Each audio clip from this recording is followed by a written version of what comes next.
पुनः हाम्रो 2 दिनको ग्याप पछि हामी सबैको मनोक्रान्ति सफलता शास्त्रमा हामी सबैको आगमन भइसकेको छ र हामी समक्षमा गुरुदेव पनि आइसक्नु भएको छ। हामी पुनः गुरुदेवको मुखारविन्दबाट दार्शनिक, आध्यात्मिक र सफलताका सूत्रहरूलाई प्राप्त गर्दै आज पनि गुरुदेव समक्षमा हामी उपस्थित भइसकेका छौँ र रहेको समयलाई गुरुदेवमा अर्पण गर्न चाहन्छौँ। हामी सबै आफ्नो तालीद्वारा गुरुदेवलाई स्वागत गर्नेछौँ। जय मनोक्रान्ति।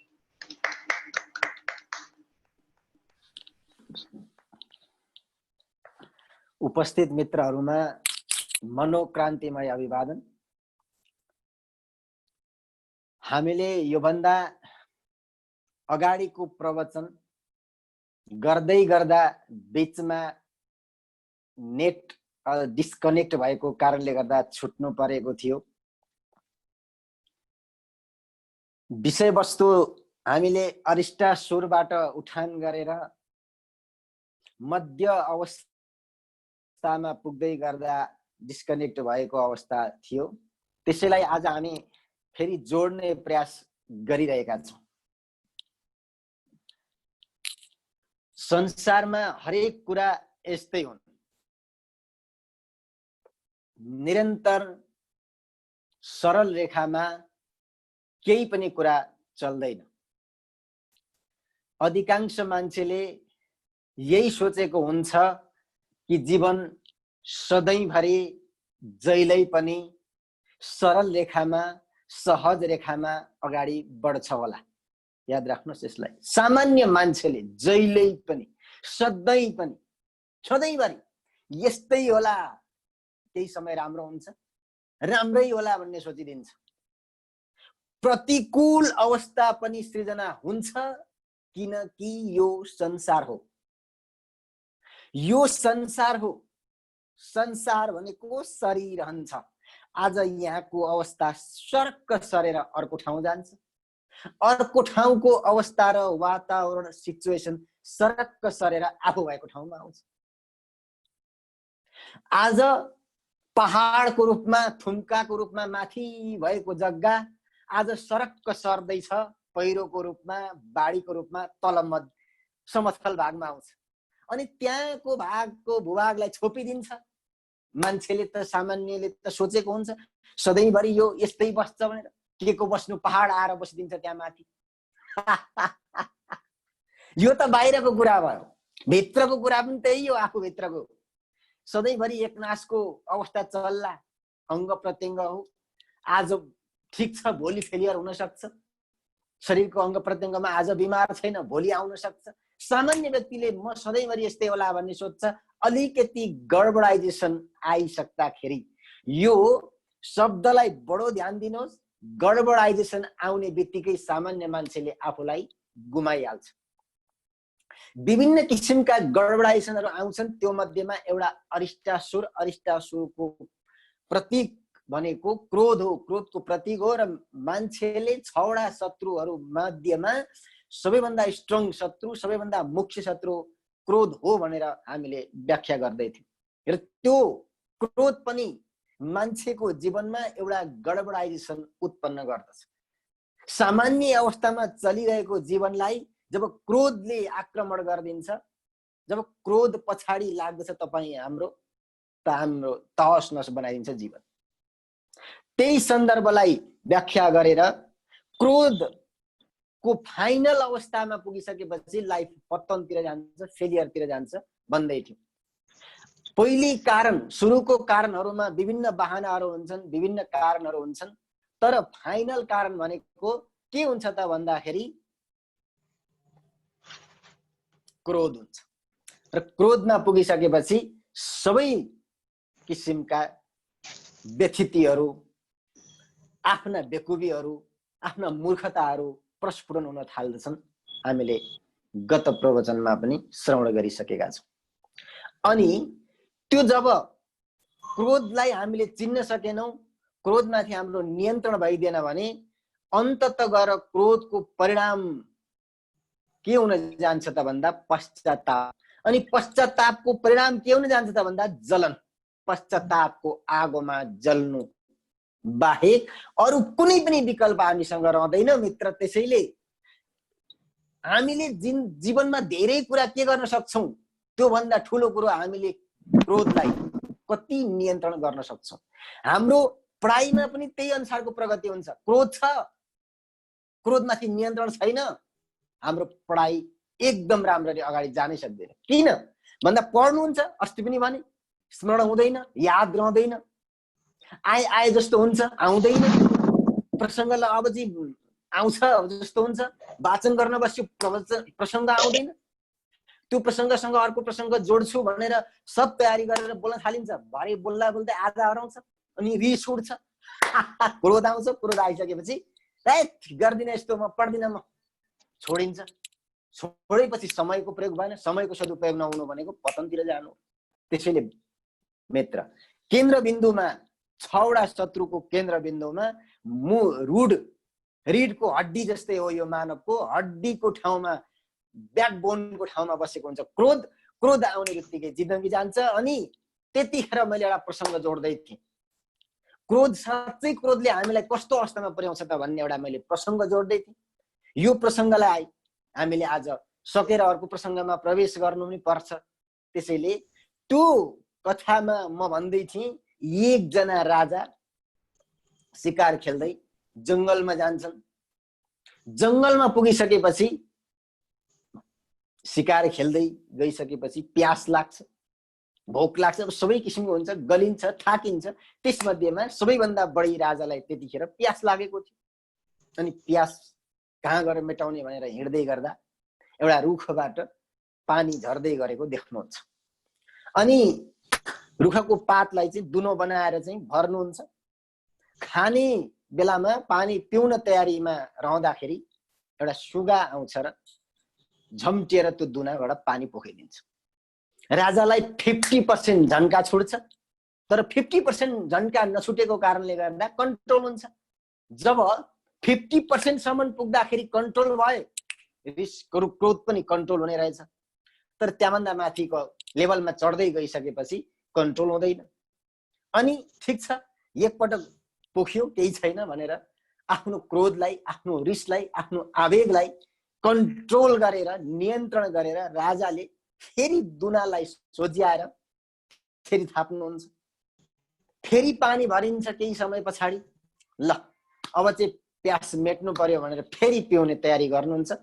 नभन्दै सुगा दोस्रो पटक पनि झम्टिन्छ, पानी पोखिदिन्छ। अब 100% क्रोधले ठाउँ लिन्छ मस्तिष्कमा।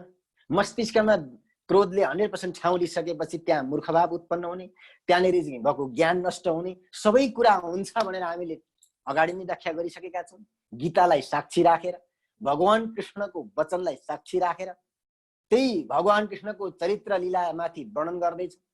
अनि क्रोधमाथि नियन्त्रण अब गुम्छ 100% भइसकेपछि, यस सुगालाई त भनेर चाहिँ तेस्रो पटक पनि भर्छु, जब यो झम्टिन्छ म पनि झम्टिन्छु, यसको काम तमाम गरिदिन्छु भनेर राजा अग्रसर हुनुहुन्छ।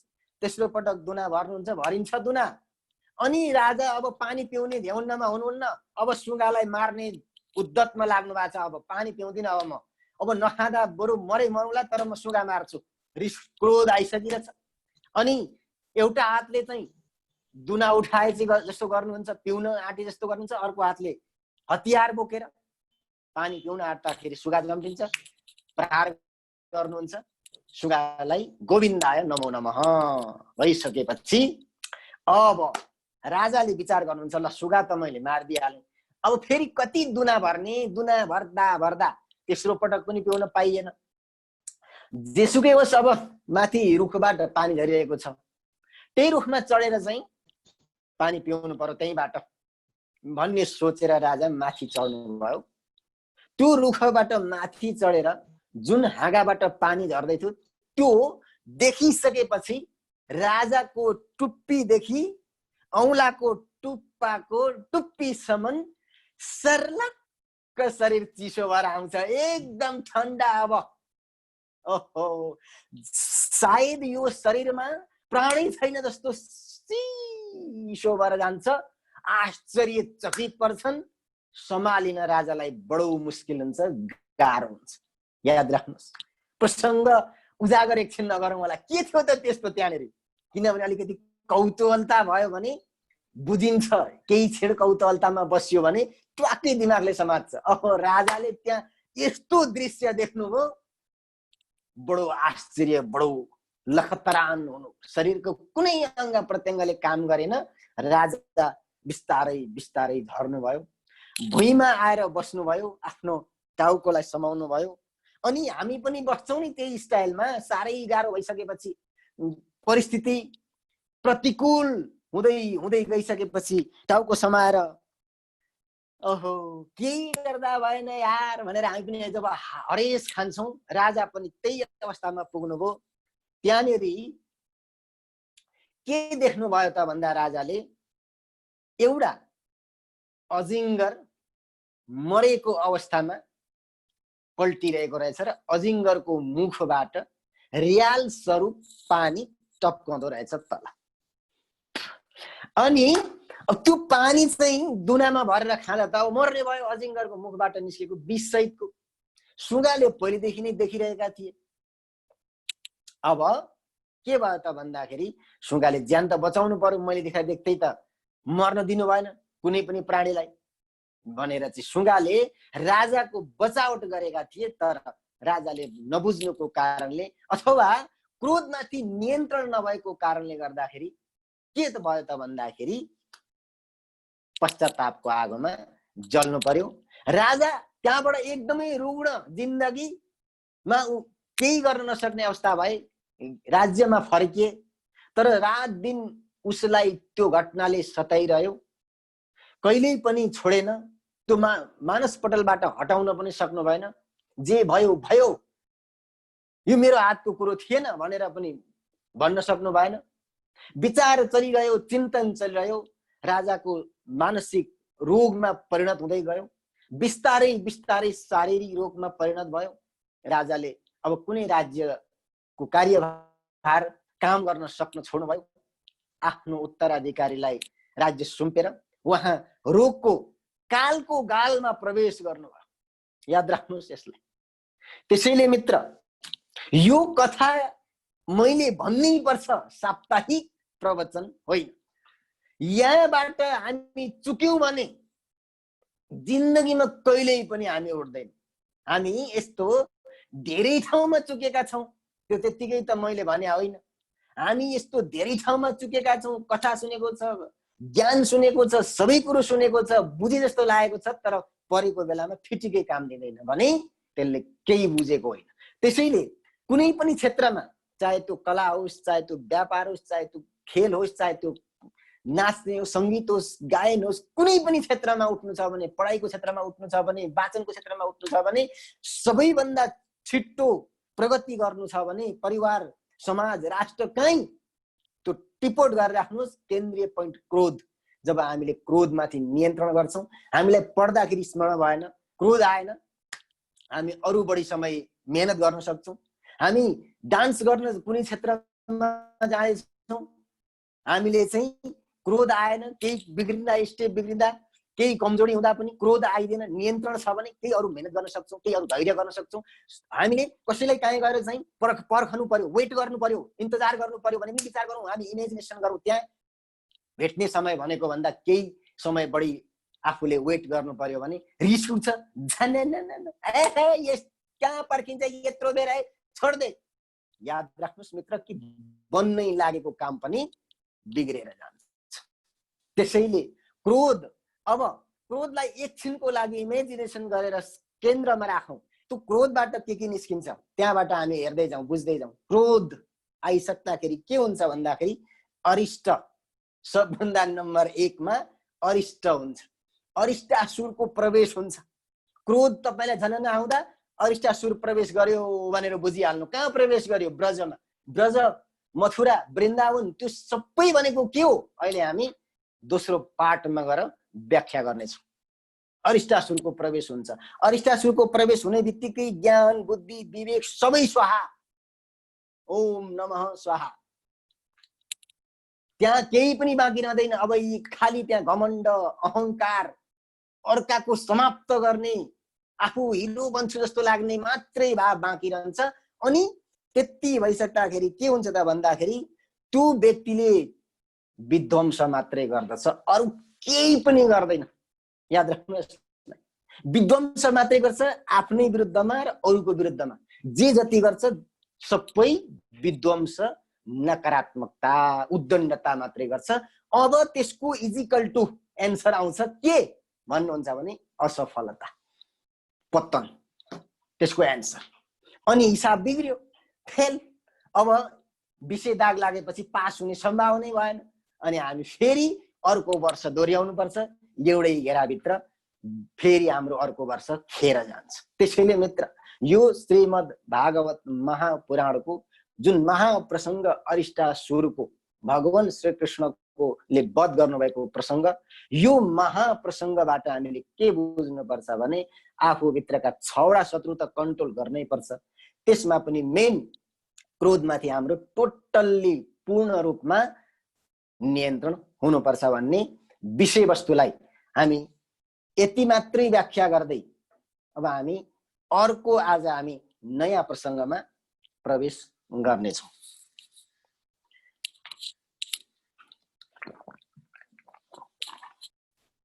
बिस्तारै बिस्तारै प्रवेश गर्नेछौँ।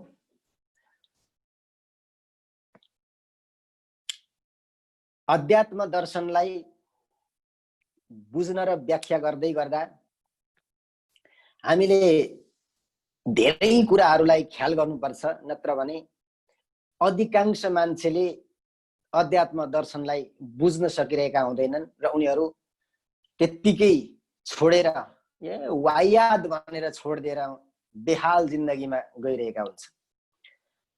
मान्छे विद्वान हुँदाहुँदै, सबै कुरा बुझेको हुँदाहुँदै पनि मूर्खहरूको सङ्गतमा बस्नु परिरहेको हुन्छ। विद्वान मान्छे भनेर भनिन्छ कसै कसैलाई, तर साह्रै मूर्खहरूको वरिपरि बस्न पनि बाध्य भइरहेको हामीले देख्नुपर्छ। कारण किन भन्दा योभन्दा अगाडि पनि मैले व्याख्या गरिसकेको छु र अहिले पनि मैले थोरै जोड्नै पर्ने हुन्छ कि हाम्रो सिधा सिधा भन्दा मजाले तपाईँ हामीले बुझ्ने गरी भन्ने हो भने पूर्व जन्मको संस्कार, संस्कारको कारणले गर्दाखेरि हामीले खत्तम मान्छेहरूसँग पनि बस्नुपर्छ। उत्तम हुँदाहुँदै पनि याद राख्नुहोस् यसलाई, म उत्तम हो, म उत्तमै भएको ठाउँमा बस्नुपर्छ भन्ने छैन।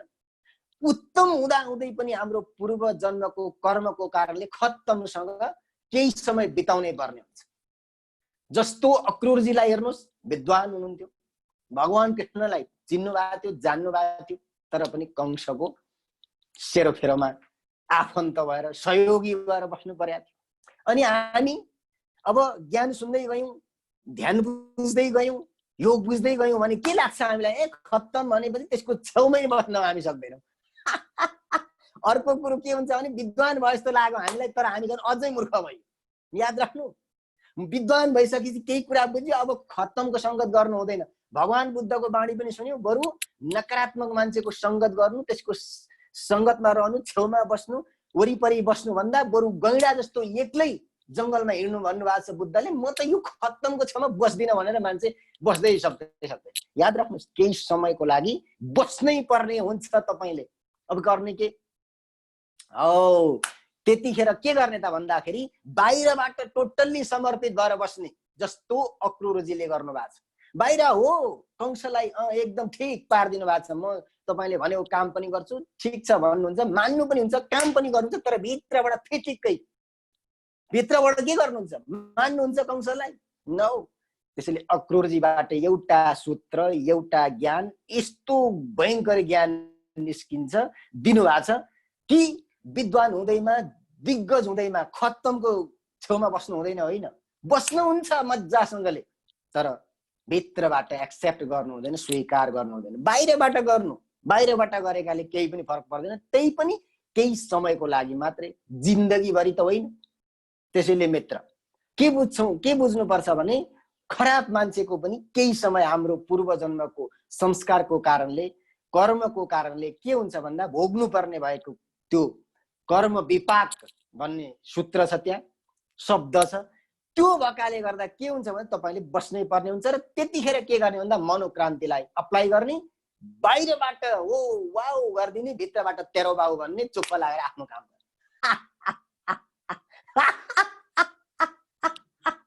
यी भित्रबाट स्वीकार नगर्ने, बाहिर हाँसेर बस्ने, ओ ठिक ठाक बनाउने, उसलाई हो नि जस्तो गरिदिने, अनि उसकै विरुद्धमा षड्यन्त्र खेल्ने अक्रुरजीले जस्तो। म एकदम महाराज तपाईँले भनेको कुरा शिरोधार्य गर्छु, म जान्छु नि, किन जान्न, ब्रजमा जान्छु, ल्याउँछु, भनिदिन्छु खबर, जानुहुन्छ गएर सबै पोल खोलिदिनुहुन्छ। अनि फेरि यो कुरो छिमेकीको विरुद्धमा षड्यन्त्र गर्नु भनेर सिक्छ अधिकांश मान्छेले। ए अक्रुरजीले त षड्यन्त्र गरे, तपाईँले यो संसारमा बस्दा अब अर्काको विरुद्धमा षड्यन्त्र गर्न पाउनुहुन्न। त्यहाँ कंसको अत्याचार थियो, उसको पापको कारणले गर्दा ऊ त मर्नै थियो, त्यो अक्रुरजीको कारणले मर्या होइन। अक्रुरजीले गएर भनिदिनु भयो अनि मात्रै कृष्ण थाहा पाउनु भयो होइन, भगवानलाई त पहिल्यै थाहा थियो। अक्रुरजी त एउटा निमित्त मात्र हुन्, बहाना मात्र हुन्। त्यही कुरालाई फेरि यहाँ ल्याएर ये पावरफुल मान्छेसँग मिलेर अलिक जस्तो सुकैलाई पनि षड्यन्त्र गरेर चाहिँ बजाइदिए हुने रहेछ भन्ने त्यो होइन। फेरि यहाँनिर त सहन गर्ने हो, हामीले त सकारात्मकतालाई फलो गर्ने, नकारात्मकता भएका मान्छेसँग लड्ने, भिड्ने, षड्यन्त्र गर्ने होइन। त्यो गरियो भने फेरि हामी यहाँ फेल हुन्छौँ, किनभने हामी त परमात्मासँग जोडिएको हुँदैन, शक्तिशाली एउटा कोही मान्छेसँग जोडिएको होला। त्यहाँ अक्रुरजी साक्षात भगवान कृष्णसँग भएकोले गर्दा उहाँले त्यो किसिमको व्यवहार गर्दाखेरि पनि उहाँलाई दोष लाग्दैन, किनभने सबै कुरालाई छोडेर परमात्मामा समर्पण हुनुहुन्थ्यो अक्रुरजी जब उहाँ गोकुल जानुभएको थियो, वृन्दावन जानुभएको थियो। त्यतिखेर अक्रुरजीले सम्पूर्ण रूपमा चाहिँ भगवान कृष्णलाई समर्पण गरिसक्नु भएको थियो। त्यो भक्तिको पराकाष्ठामा हुनुहुन्थ्यो, उहाँले जे गरे पनि उहाँलाई दोषै लाग्दैन थियो।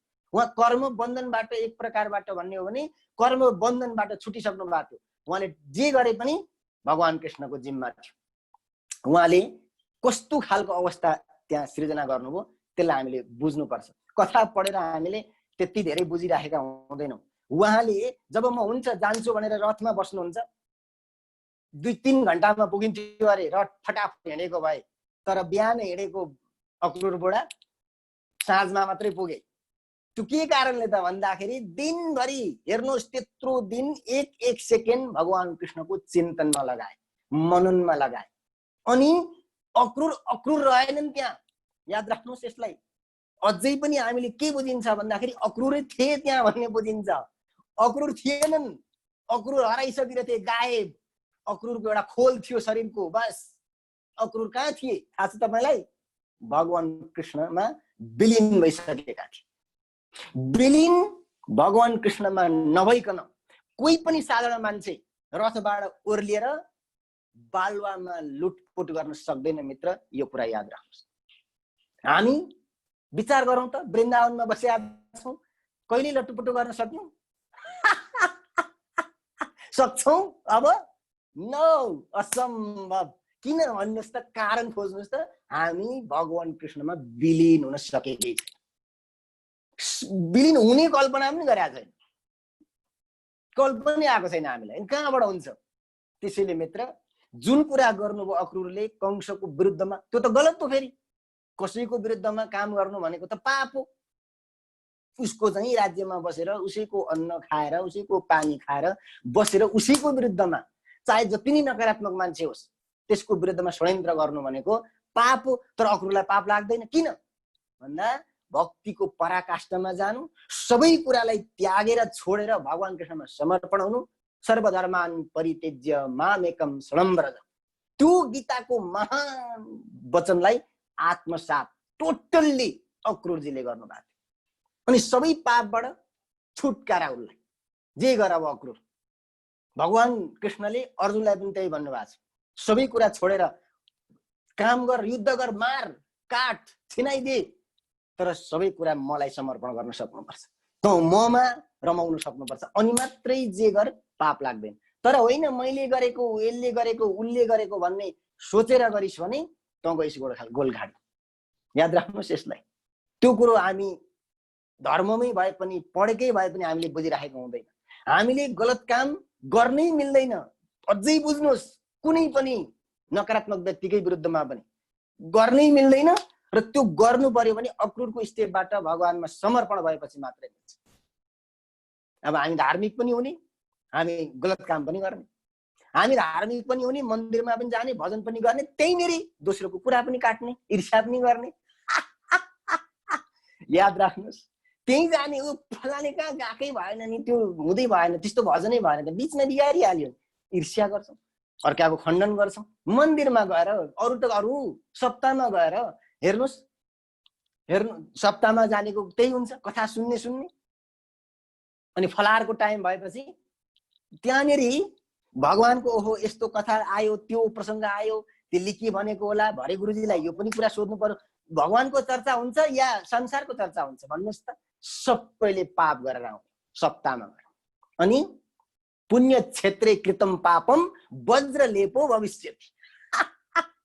अब सप्ताहमा पुण्य क्षेत्र हो, त्यहाँ गएर गरेको पाप तपाईँको जन्मौं जन्म पनि नष्ट भएर जाँदैन। अनि गधा कुकुरको जिन्दगी जहिले जिरो, बरु नजानु। त्यसैले भनेको छ नि, ज्ञान सुन्नुभन्दा नसुन्नु महान। ज्ञान सुन्दै नसुन्नु, सुन्नुभन्दा महान हजारौं गुणा। किन? सुनेपछि व्यवहारमा लागू गर्नुपर्छ, होइन गरिन भने पाप लाग्छ। याद राख्नुहोस् यसलाई। त्यसैले हामीले ज्ञान सुनेर ध्यान सबै गुरुको सङ्गत पाएर पनि किन उठ्न सकेन? हो, गुरु वचनलाई हुबहु हामी पालन गर्न सक्दैनौँ। अहिलेको अवस्थामा आएर सकिँदैन, कहाँ हुन्छ, दुई चाडा मात्रै हो हामीले गर्ने भन्छौँ, फिटिकै गर्दैनौँ हामी। अनि त्यो नगरेपछि गधाले पनि त्यही त गर्ने हो। गधा पनि सप्ताहको चाहिँ स्थलबाट गुज्रिन्छ, कहिले कहिले कुकुर हिँड्छ, कहिले बिराला हिँड्छन्, कहिले सियाल हिँड्छन्। उनीहरूले पनि सप्ताह सुन्छन्, उनीहरूले लागू गर्छ जीवनमा? गर्दैन। र त सियाल, र त कुकुर, र त गधा। अनि हामी जान्छौँ सप्ताह स्थलभित्र, प्रवेश गर्छौँ, सुने जस्तो गर्छौँ, उठेर अनि पालन गर्छौँ कि एउटा कानले सुन्छौँ, अर्को कानले उडाइदिन्छौँ। यो कान किन राखेको भन्दा सुन्न राखेको भन्दा होइन, यताबाट सुनेर यताबाट निकाल्नको लागि, त्यति काम छ। त्यसैले मित्र, यो श्रीमद् भागवत महापुराणको जुन अक्रूरजी ब्रज जानुहुन्छ, त्यो ब्रज जाने हकदार अगाडिको प्रसङ्गमा अहिले हामीले पास गरेर आइसकेको प्रसङ्गमै जोडिन्छ अक्रूरजी। अनि अर्को कुरो बुझ्नुहोस्, जो सुकै जो पायो त्यही ब्रज जान, भगवान कृष्णलाई भेट्न र भगवान कृष्णलाई मथुरा जाउँ भनेर प्रस्ताव राख्न कसैको हिम्मत हुँदैन। त्यहाँ अरू पनि थिए नि 101, के अक्रूरजी मात्रै? कंसले खोजेरै निकाल्नु पर्थ्यो भने त राजा थियो, सिपाही थिए, को चाहिँ थिएन होला र? जो पनि निकाल्न सक्थ्यो। तर अक्रूरलाई नै किन पठायो? यो पनि कारण छ मित्र। जब अरिष्टासुर क्रोधको प्रतीक थियो, अनि त्यो सबै अरिष्टासुर हामी भित्र हुन्छ क्रोधको रूपमा। अनि जब त्यो क्रोध नियन्त्रण हुन्छ, अथवा क्रोधले के हुन्छ त भन्दाखेरि क्रूर भाव पनि प्रकट गर्छ अर्को। याद राख्नुहोस् यसलाई। क्रूर भाव पनि मान्छेमा, व्यक्तिमा, हरेक व्यक्तिमा हुन्छ। अनि जब अरिष्टासुर मारिन्छ, क्रूर भाव पनि मारिन्छ, समाप्त हुन्छ, नष्ट हुन्छ, र त्यहाँ जति जे बच्छ त्यो हो अक्रूर। र जब अक्रूर भइन्छ अनि मात्रै परमात्मासँग मिल्ने हकदार हुन्छ, अनि मात्रै ब्रजगमनको यात्रा अगाडि बढ्छ। नत्र भने जहाँको त्यही छुङ्गुरा ठोके जस्तो परमात्मा त्यहाँ हुनुहुन्छ भने जान्दा जान्दै पनि जान पाइन्छ। याद राख्नुहोस् यसलाई। त्यसैले मित्र, मैले अघि बेसमा, आधारमा क्रोधमाथि जति व्याख्या गरेँ त्यसलाई राम्रोसँगले बुझ्नुपर्छ। अनि अक्रूरजीको लेभलबाट हामीले विलय हुन सिक्नुपर्छ, अनि मात्रै हामीले परमात्मासँग मिल्ने अथवा मोक्ष प्राप्त गर्ने अथवा भगवत प्राप्ति गर्ने हकदार राख्दछु। ब्रज जानुहुन्छ, भगवान कृष्णसँग मिल्नुहुन्छ, परम पराकाष्ठा भक्तिको। अनि त्यहाँबाट फर्किनुहुन्छ लिएर, बिहान हिँड्ने बेला हुन्छ, आउनुहुन्छ, त्यहाँ बिचमा बाधा विरोध झ्याम्पाट त्यो जति पनि देखाइएको छ गोपी र भगवान कृष्णको बिचमा, ग्वाला र भगवान कृष्णको बिचमा जुन त्यो असमञ्जस स्थिति पैदा हुने, कोही रुने, कोही कराउने, कोही गाडाको अगाडि आएर सुत्ने, हडताल गर्ने, कोही अनसन बस्ने, सबै किसिमका जति पनि त्यहाँ हुन्छन् कृत्यहरू, ती सबै संसारका प्रतीक। याद राख्नुहोस् यसलाई। त्यो संसार हो है भनेर चिनाउन त्यहाँ लीला देखाउनु भएको। संसारमा यस्तो हुन्छ, केही काम गर्नको लागि, महान काम गर्नको लागि अगाडि बढ्दा पनि त्यहाँ विरोध बाधा सबै आउँछन्। राम्रै काम गर्न अगाडि जानुहोस् तपाईँ, सबै रुन थाल्छन्, क्वाँ क्वाँ गर्न थाल्छन्, डाकको छोडेर रुने रोइरहेको हुन्छ। ढुङ्गा मुढा गर्नेले गर्दै गर्छ, धम्क्याएर हुन्छ कि भनेर कोही अगाडि आएर मार म तँलाई जानै दिन्न भनेर सुत्तिदिन्छ अगाडि आएर। अब त्यतिखेर के गर्ने? सामान्य मान्छे त भिड्न थाल्छ, लड्न थाल्छ, उत्रिन्छ विरोधमा। अनि जब जो मान्छे परिस्थितिमा भिड्न थाल्छ, लड्न थाल्छ, त्यो मान्छे तबाह भएर जान्छ। यो पनि याद राख्नुहोस्। हामी अधिकांश सिचुएसनमा, नकारात्मक अवस्थामा लड्न र भिड्न थाल्छौँ। त्यसलाई कसरी ट्याकल गर्ने हामीलाई पत्तै हुँदैन। अनि जो भिड्छ नकारात्मक अवस्थामा, सक्यो।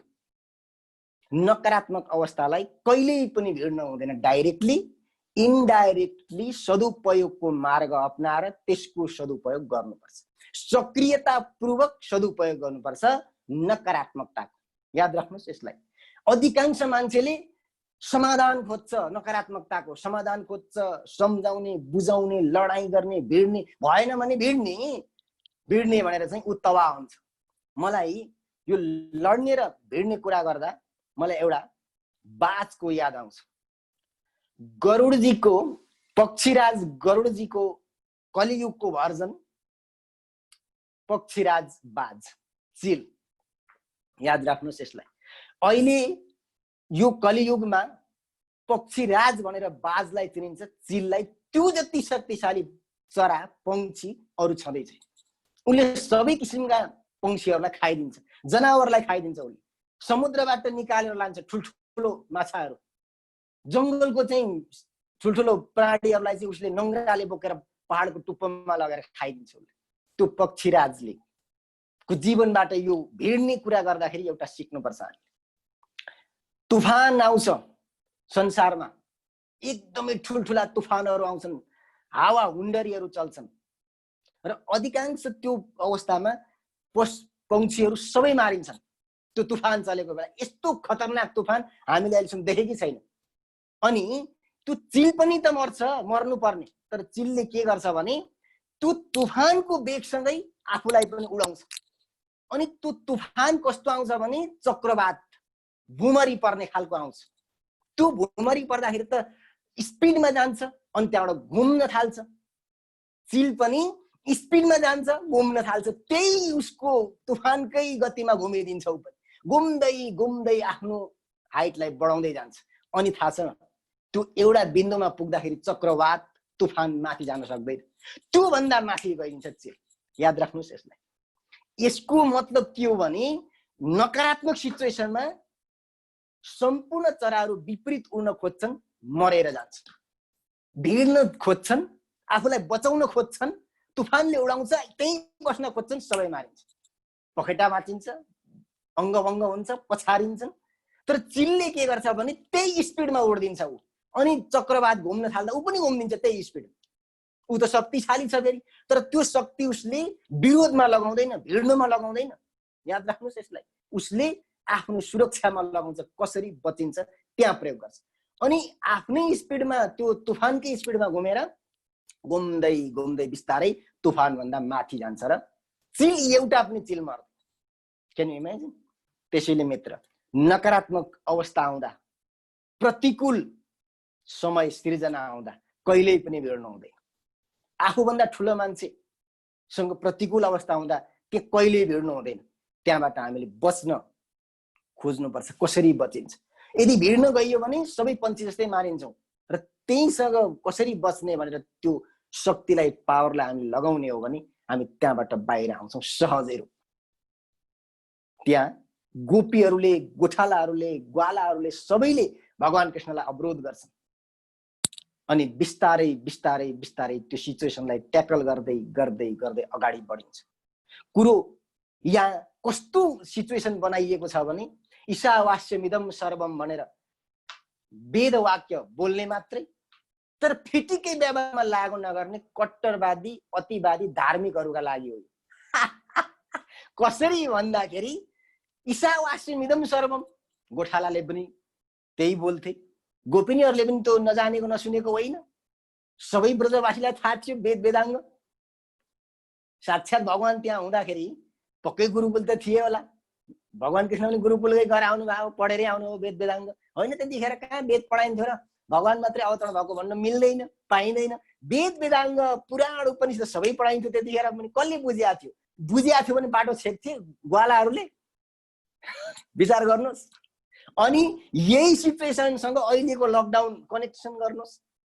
ईशावास्यमिदं सर्वम भनेर ढोङ गर्नेहरूलाई अहिले कस्तो मुडतोड जवाब दिएछ लकडाउनले, थाहा छ तपाईँलाई? लुजा बाँके बिहारी दर्शन गर्न पहिले मन्दिरै नगई टाउकै नठोकी हुँदैन थियो नि, मूर्तिमा ठोक्दैछन् अहिले। अहिले त गेटमै काम चल्दो रहेछ यार, फेरि पूजा। पहिले पनि त गेटमा भगवान छ, कण कणमा भगवान छ भनेर देख्न सक्या भए यो लकडाउन गर्नु पर्थ्यो, यो कोरोना आउँथ्यो। कसैले आँखा नदेखेपछि भगवानले देखाउनु कर लाग्यो। मन्दिर बन्द गरिदिनु भयो। ल मूर्तिमै मात्रै मलाई देख, ल हेर। अब बन्द गरिदिएपछि कहाँ जा? अब मन्दिरको गेटमा, मन्दिरको 5 कोस पर, 5 किलोमिटर पर यसो मन्दिरको गजुर देख्ने ठाउँमा पनि भगवान देख्न थाले। भक्तहरूको अपग्रेड भएछ अब अहिले आएर। लकडाउनले भक्तहरूको क्यापेसिटी बढाइदिएको छ कोरोनाले। त्यसैले कोरोनालाई सेल्युट दिनुपर्छ। हरेक ठाउँमा मान्छे जागरुक भएको छ। अब के खाने के नखाने त्यो पनि जागरुक भयो। अब सफासँगले बस्नु पर्दछ, हात धुनु पर्दछ, खुट्टा धुनु पर्दछ। अब जागरुक भएन? ल बाहिर घुमेर आएर त्यतिकै क्वाप्पा क्वाप्पा खा। अब पनि खाने होला। 2-4 जना हामी ब्राह्मणहरूले धोएर खान्थ्यौँ होला, अलग छ कुरो। तर अधिकांशले जहाँ पायो त्यही छुँदै हिँड, जसकोमा पायो त्यसकोमा लसपस गर्दै जा, बस खा, हुँदो रहेछ जथाभावी। औ मित्र, त्यो गोपिनी, त्यो जब भगवान कृष्ण मथुरा प्रस्थान गर्नुहुन्छ त्यो अवस्था र यो लकडाउनको अवस्था एउटै हो। त्यतिखेर कण कणमा भगवान हुन्छन् भनेर वेद वेदाङ्ग पढ्ने त्यतिखेर झन् खतरनाक पढाइन्थ्यो। अहिले त के पढाइन्थ्यो? त्यो भगवान कृष्ण सगुण साकारमा आएको एउटा परमात्मा कण कणमा छ नि यार, निर्गुण निराकारमा।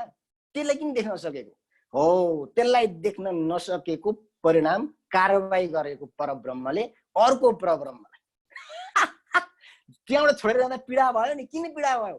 देख्न नसकेर। रुख पात, गाई भैँसी, कुकुर बिराला, धुला कण हरेकमा छ नि भगवान कृष्ण। देख्न नसकेपछि पीडा हुन्छ मित्र, याद राख्नुहोस्। कसैलाई चाहिँ मन्दिरमा गएर दर्शन गर्न पाएन भने साह्रै पीडा हुन्छ। ल आज दर्शन गर्नै पाएन, जानै पाएन। कसलाई तुलसीमा पानी चढाउन पाएन, जल चढाउन भन्नु पर्यो। कसैलाई पानी भन्दाखेरि म पस्दैन क्या। तर भाषाको मात्रै फरक हो। जल चढाउनै पाएन भने ला तुलसीमा दिनै पानी चढाउने, आज पाएन भने दिमाग खराब हुन्छ, मुड खराब हुन्छ। कसैले चाहिँ दर्शन गर्न पाएन भने मुड खराब। त्यसैले यो लकडाउनले के सन्देश दियो भने प्रतिकूल अवस्था आउँदाखेरि के गर्छस् त? बचाउँछस् आफूलाई, बचाउन सक्छस्। हेर्नुहोस् अहिले नेपालमा 1750 भन्दा बढीले आत्महत्या गरिसके। Can you imagine? भर्खरको डेटा 1750, 1000 भन्यो भने टङ स्लिप मान्नुहोस्। 1750 हाड बिनाको जिब्रो 1750ले आत्महत्या गरे। केवल कोरोनाबाट 60-65 मरे होला। विचार गर्नुहोस्। त्यसैले कीटाणुले, रोगले मार्ने होइन मान्छेलाई, आफ्नै कुबुद्धिले मार्ने हो। त्यो लकडाउन नहुँदाखेरि गरेको पापले मार्या 1750 भन्दा बेसी छ। अनि हामी लाइनमा बसेका, हामी पनि कुनै टाढा होइन, हामी क्युमा हो। हामी बाहिर छु, म चाहिँ एकदम सुरक्षित छु भन्ने यदि सोच्दै हुनुहुन्छ भने त्यो पनि गलत। तपाईँ हामी क्युमा छौँ।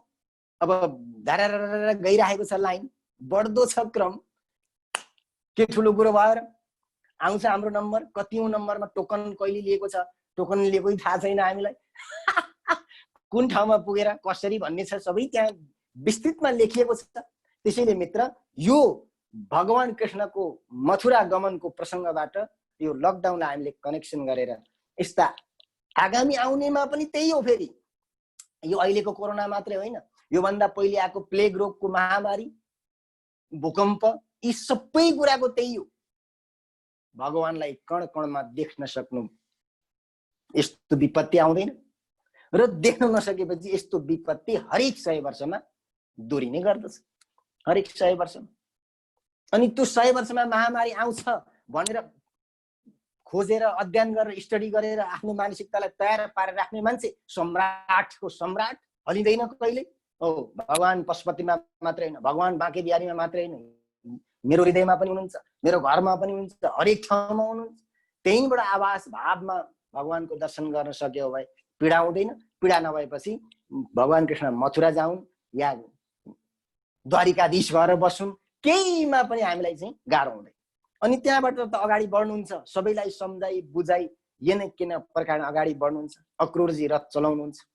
अनि जब यमुना नदीमा आउनुहुन्छ, त्यो स्थितिमा आउँदाखेरि अक्रूरजीको भाव अघि जुन भक्तिको पराकाष्ठमा पुग्नु भएको थियो, बिस्तारै बिस्तारै बिस्तारै बिस्तारै कंसको छेउमा आउँदा हराउँदै हराउँदै हराउँदै जान्छ क्या। अक्रूरजीको बडो सन्देशमूलक छ कहानी, बडो यति सार्थकता छ, म बेला बेला आफै हराउँछु त्यहीँनिर। ओहो, यस्तो कहानी कसरी निर्माण भयो होला, क्या गजब छ यार कथामा, कस्तो विचित्र छ। त्यति त्यो द्वापर युगको अन्त्यमा लेखिएको अथवा अनादिकालमा लेखिएको अहिले ट्वाक्क ट्वाक भेट्छ। प्रवचन सुनुन्जेलसम्म, स्क्रिनमा हेरुन्जेलसम्म ओहो मैले बुझेँ, अब जाने, म धुरन्धार विद्वान भएर निस्किन्छु। अनि च्वाट्ट मिटिङ अफ हुन्छ, अलिकति हराउँछ, मोबाइल एकछिन टेबलमा राखेर टोइलेट गरिन्छ, अलिकति हराउँछ, अघि सुनेको कुरा बिर्सिँदै जान्छ। अनि त्यहाँबाट खाजातिर कतातिर लागिन्छ, अलि हराउँछ। भागवत समाउने बेलामा त झन्डै झन्डै 100% हराइसकेको हुन्छ। अनि अघि पढेर राखेको अहिले पढ्दाखेरि पनि त्यहाँभन्दा अरू बुझिँदैन, त्यस्तै मात्रै बुझिन्छ, स्मरणै हुँदैन, गाह्रो हुन्छ, साह्रो हुन्छ। अघि क्रोधलाई नियन्त्रण भनेको थियो, क्रोध के हो नि बिर्सिसकेको हुन्छ, क्रोध के हो भनेर थाहा हुँदैन। योभन्दा मलाई एउटा अर्को प्रसङ्ग याद आयो।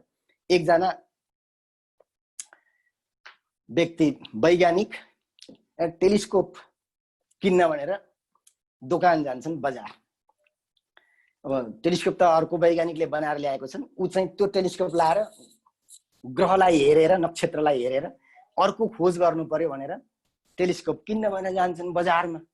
अनि बजारमा गएर दोकानियालाई दाइ टेलिस्कोप देखाउनुहोस् भनेर भन्नुहुन्छ। टेलिस्कोप ल्याएर देखाउँछन्, अनि ट्याक्क ल्याएर चाहिँ अगाडि राखिदिन्छ, यस्तो हेर्छ। सबै टेलिस्कोप अहिलेसम्म उसले पढेको बुझेको टेलिस्कोप अनुसार सबै ठिक छ, तर एउटा कुरा फरक छ, त्यो टेलिस्कोपको आफूपट्टि एउटा ऐना राखिदिएको रहेछ ट्याक्कसँगले।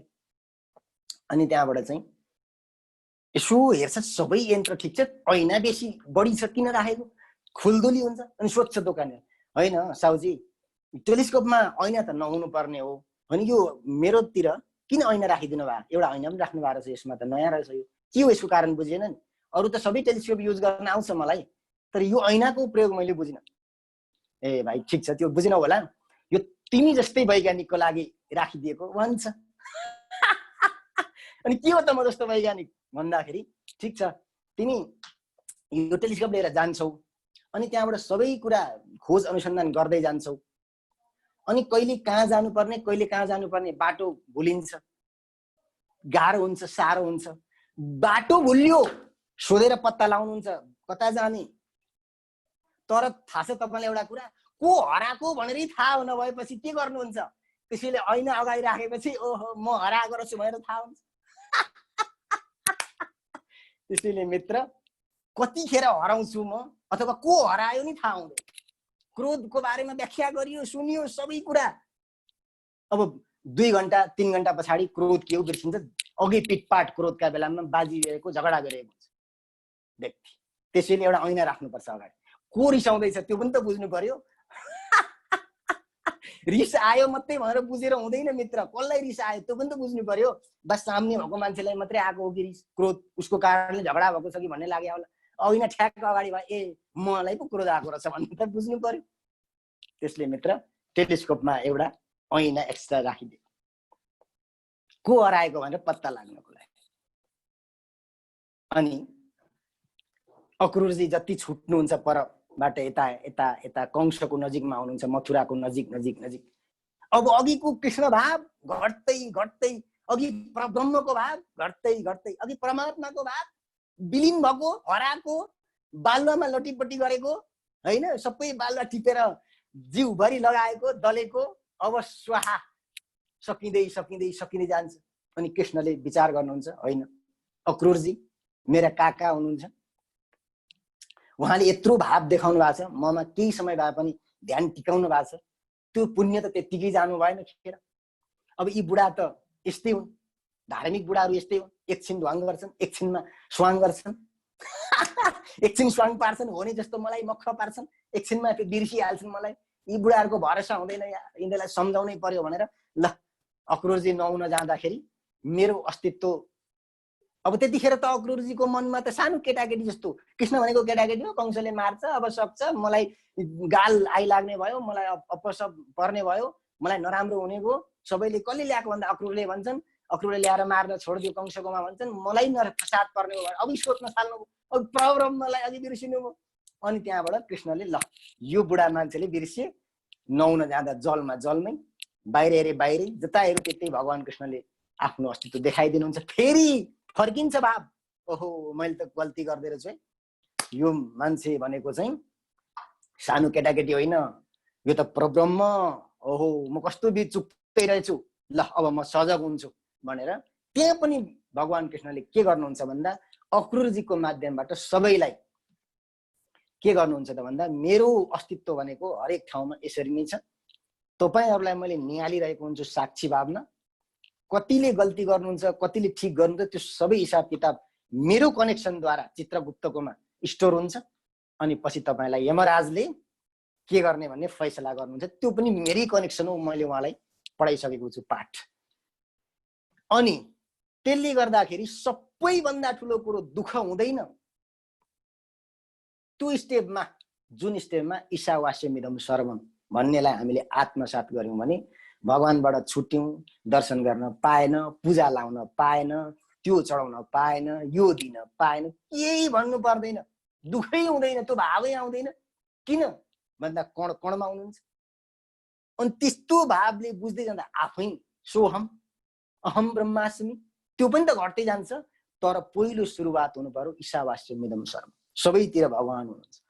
अनि मात्रै हामी परमात्माको नजिक बस्ने र त्यहाँनिर परमात्मालाई प्राप्त गर्ने हकदार हुन्छौँ। अगाडि कथा बढ्दै जान्छ, के बढ्दै जान्छ भन्दाखेरि त्यो एकदम पराकाष्ठा केवल मन्दिरमा मात्रै मूर्तिमा मात्रै, जस्तो चाहिँ हामीले ठ्याक्कै भन्ने हो भने यो बुझाउनको लागि मात्रै मैले भन्दैछु, त्यसलाई अन्यथा नलिनु, जस्तो भागवतमै मात्रै सर्वै सर्वा हैन, त्योभन्दा अरू चाहिँ एकछिन सोचौं त, हो उच्च महान शास्त्र, तर सर्वै सर्व त्यहाँ भयो भने गडबडाइ जिस्नुहुन्छ।